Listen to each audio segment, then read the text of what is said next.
আসসালামু আলাইকুম। হ্যালো বন্ধুরা, কেমন আছো সবাই? আশা করি ভালো। আমরাও তোমাদের দোয়ায় আলহামদুলিল্লাহ ভালো আছি। আরও একটা নতুন ভিডিও নিয়ে তোমাদের সামনে হাজির হলাম। আশা করছি তোমাদের অনেকটাই ভালো লাগবে। এটা দেখে তো সবাই চিনতেই পারতিছো এটা একটা তরমুজ। আর এই তরমুজটা আমি কেটে এখন রান্না করব। এটা আরও একটা অবাক করা বিষয়। হ্যাঁ, সত্যিই তাই, এটা আমি কেটে এখন রান্না করব। তাই বলে আবার এটা ভেবো না যে ভিতরের অংশ রান্না করব, তা নয়। ভিতরের লাল অংশটা আসলে এটা খাওয়ার জন্য, এটা রান্না করে খাওয়ার জন্য নয়, ওটা হচ্ছে এমনিই খাবো।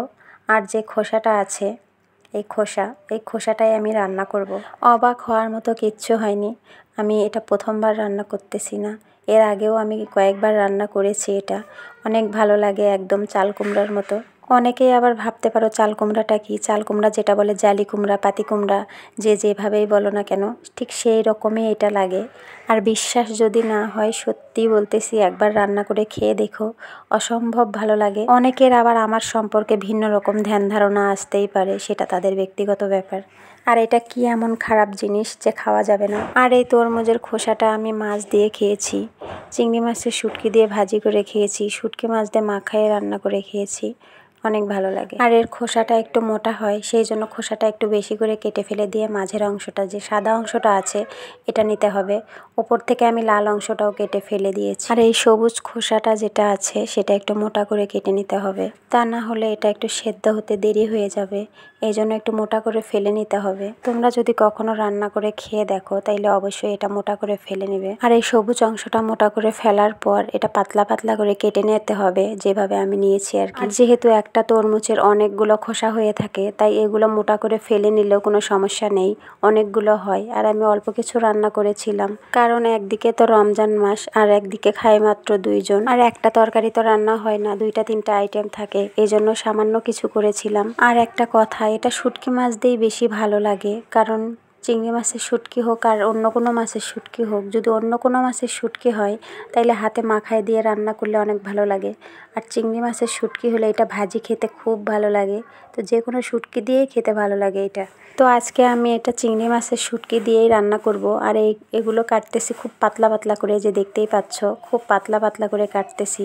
আর ছিলতেও অনেকটা দেরি হচ্ছিল, কারণ খোসাটা অনেকটা মোটা থাকে। আর যাই হোক, এতক্ষণ যারা আমার সাথে আছো সবাইকে অসংখ্য ধন্যবাদ, অনেক অনেক ভালোবাসা আমার ভিডিওটা দেখার জন্য। সবাই একটা করে কমেন্টস করে দেবে যদি ভিডিওটা ভালো লাগে, একটা লাইক করবে। আর যারা যারা আমার চ্যানেল নতুন, তাদের যদি ভিডিওটা ভালো লেগে থাকে, তাইলে চ্যানেলটা সাবস্ক্রাইব করে পাশে থাকা বেল বাটনটি অল করে দেবে, যাতে আমার ভিডিও ছাড়ার সাথে সাথেই তোমরা পেয়ে যাও। আর একটা লাইক করবে, কমেন্টস করবে। আর একটা কথা বলি, সেটা হচ্ছে প্লিজ কেউ স্কিপ করে ভিডিও দেখবে না। যাদের ইচ্ছা হয় ভিডিওটা ফুল ওয়াচ করবে। আর দেখো, যেহেতু আমি সামান্য পরিমাণ কাটতেছিলাম, বেশি কাটবো না, একটু নেব। এইখানে অনেক বড় একটা গামলা, মনে হচ্ছে যে আমি একটু কেটেছি, আসলে একটু কাটিনি, কারণ এটার নিচে পড়ে আছে, বোঝা যাচ্ছে না। তো এইটা যেহেতু আমরা চাল কুমড়া দিয়েও আমি এইভাবেই রান্না করি। চাল কুমড়া যদি কখনো ভাজি করি বা তরকারিতে রান্না করি, যেটা বলে হচ্ছে জালি কুমড়া বা পাতি কুমড়া, সেটাও আমি এভাবে লবণ দিয়ে মাখায় রাখি। 2-4 মিনিট মাখায় রাখার পর এটা আমি সুন্দর মুথে মুথে ধুয়ে নেব। তাই এটা এখন লবণ দিয়ে মাখায় রাখলাম। আর এটার মধ্যে আমি ছোট ছোট 2টা আলু দেব, সেই জন্য আলু 2টাও কেটে নেব। এই যে মাঝারি সাইজের, বেশি ছোটও না বেশি বড়ও না, এই 2টা আলু দেব আমি। শুধু তরমুজের খোসা রান্না করি না, আমি তার সাথে 1-2টা আলু দিই, কারণ আলু দিলে ভালো লাগে। যেহেতু আমার বাচ্চারা বা আমরা সবাই আলুটাই বেশি খাই, এজন্য আলু না দিলে চলেই না। অনেকে আবার শুধু বেগুনের তরকারি রান্না করে, শুধু ঢেঁড়সের তরকারি রান্না করে, যে কোনো একটা সবজি শুধু রান্না করে, কিন্তু আমাদের সব সবজির মধ্যে আলু থাকতেই হবে। কি আর করব, ছোটোবেলা থেকেই তো আমরা এভাবেই খেয়ে আসতেছি, আলু ছাড়া চলেই না, আলু দিয়ে খেতেই হবে, এই জন্য সব তরকারিতেই প্রায় আলু দিই। আর এখন আমি এটা মুথে নিচ্ছি ভালোভাবে, সুন্দরভাবে। আর এটা থেকে অনেক পানি বের হবে। লবণ দিয়ে ধোয়ার কারণ একটাই, সেটা হচ্ছে তাড়াতাড়ি সেদ্ধ হয়ে যাবে। আর এটা লবণ দিয়ে যদি কেউ ধুতে না চাও, তাইলে হালকা একটু ভাপ দিয়ে নিতে হবে, তা না হলে এটা হচ্ছে অনেকটা দেরি হয়ে যাবে সেদ্ধ হতে। এই যে কত পানি বের হচ্ছে, এবং এটা সুন্দরভাবে মোলায়েম হয়ে গেছে। এখন এটা কয়েকবার ধুয়ে নেব, ধুয়ে নেওয়ার পরে এই ভাজিটা উঠায় দেব। আর এটা ভাপ দেওয়ার চেয়ে আমি এইভাবে রান্না করাটাই বেশি ইজি মনে করি, কারণ এটা আবার ভাপ দিতে গেলে অনেকটা ঝামেলা মনে হবে। তাই এটা লবণ দিয়ে রাখলে অনেকটা সুন্দরভাবে নরম হয়ে যায়, এটাতে আর ভাপ দেওয়ার প্রয়োজন হয় না। আর এটা সুন্দরভাবে ধোয়ার পরে এটার কালারটা এত ভালো আসছিল বলে বোঝাতে পারবো না। তো যাই হোক, এখন আমি ভাজি করার জন্য আলু ধুয়ে নিয়েছি, এখানে পেঁয়াজ, মরিচ, রসুন সব কেটে নিয়েছি।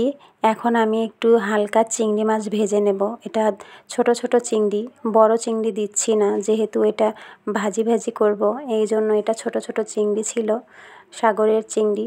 সেই চিংড়ির শুটকিটাই আমি ভেজে নিচ্ছি এর মধ্যে দেওয়ার জন্য। আর চিংড়িটা দেওয়ার জন্য এর গন্ধটাও সত্যি অসাধারণ হয়েছিল, যেটা বলে বোঝাতে পারবো না। আর একবার হলেও তোমরা রান্না করে খেয়ে দেখবে, খুবই ভালো লাগবে, খুব ভালো লাগবে। এটা তো আমরা সবাই ফেলেই দিই, আর ফেলে দেওয়ার চেয়ে একটু রান্না করে খেয়ে দেখলে তো কোনো কিছু সমস্যা হবে না। তাই আমার কথা বিশ্বাস করে একবার খেয়ে দেখো, ভালো লাগবে। আর এটা রান্না করাও খুব সাধারণ, এক্সট্রা কোনো মশলা লাগে না, শুধু রসুন, পেঁয়াজ, মরিচ দিয়ে এটার আমি চিংড়ি মাছ সহ ভেজে নেব সুন্দর করে।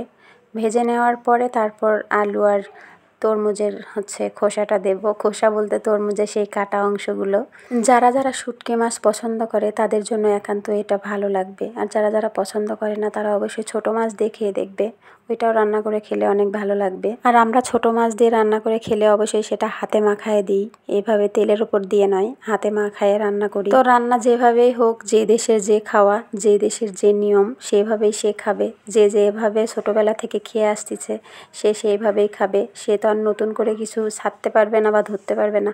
ধরতে পারবে অনেক কিছুই, বাট ছাড়তে পারবে না, কারণ মানুষের জীবনে শেখার শেষ নেই। তবে নতুন কিছু শিখছে বলে পুরাতনকে ভুলে যাবে না, অবশ্যই সেটাও ধরে রাখবে। তো যাই হোক, এখন আমি এগুলো দিয়ে দিয়েছি, আলু আর তরমুজের সে কাটাগুলো। তো এখন নাড়াচাড়া করে নিয়ে একটু ঢেকে দেব। একটু সেদ্ধ হতে সময় লাগবে, তবে সমস্যা নেই। জালি কুমড়া রান্না করলে আরও পানি বের হয়, কিন্তু এই তরমুজের খোসা রান্না করলে এটা দিয়ে কোনো প্রকার পানি বের হয় না। লবণ দিয়ে তো এই জন্যই পানিগুলো বের করে নেওয়া হয়েছে। এটা সেদ্ধ হতে দেরি হয়ে গেলে আরও পানি দিতে হবে, কিন্তু পানি এর ভিতর থেকে বের হয় না। এটা নাড়াচাড়া শেষ করে এখন এটা ঢাকনা দিয়ে দেব। আর ঢাকনা দিয়ে একদম হাই ফ্লেমে অনেকটা জাল দিতে হবে। আর এটা ঢাকনা দেওয়ার পরের এটা অনেকটা হয়ে আসছে। এটার মধ্যে এখন ধনিয়া পাতা দেব, আর একটু সামান্য পরিমাণে পানি দেব, কারণ আমি দেখতে পেলাম যে এটা একটু সেদ্ধ কম হয়েছে, এই জন্য একটু পানি দিলাম এবং ধনিয়া পাতা দিলাম, দুইটাই একসাথে হয়ে যাবে। আর বেশিক্ষণ লাগবে না, আর সামান্য পরিমাণ হইলেই এটা রান্না কমপ্লিট হয়ে যাবে। যাই হোক, ঢাকনা দিয়ে ঢেকে দেব। আর তারপরের এইটা অনেক সুন্দরভাবে হয়ে গিয়েছিল ভাজিটা, আর কালারটা অনেক সুন্দর আসছিল, একদম অসাধারণ। যেহেতু আমি রোজা থেকে এটা রান্না করেছি, তাই একটু লবণটা কম ছিল। ইফতারের পর এটাতে আবার লবণ দিয়ে সুন্দর করে আর একটু গরম করে নিয়েছিলাম। তো অসাধারণ রান্না হয়েছিল। তোমরা অবশ্যই কমেন্টস করে জানাবে তোমাদের কেমন লেগেছে। তো তার সাথে আজকের ভিডিওটা আমি এখানেই শেষ করছি। তোমরা সবাই ভালো থাকবে, সুস্থ থাকবে, আমার জন্য দোয়া করবে। তোমাদের ভালো থাকা, সুস্থ থাকা কামনা করে আজকের ভিডিওটা আমি এখানেই শেষ করছি। আল্লাহ হাফেজ।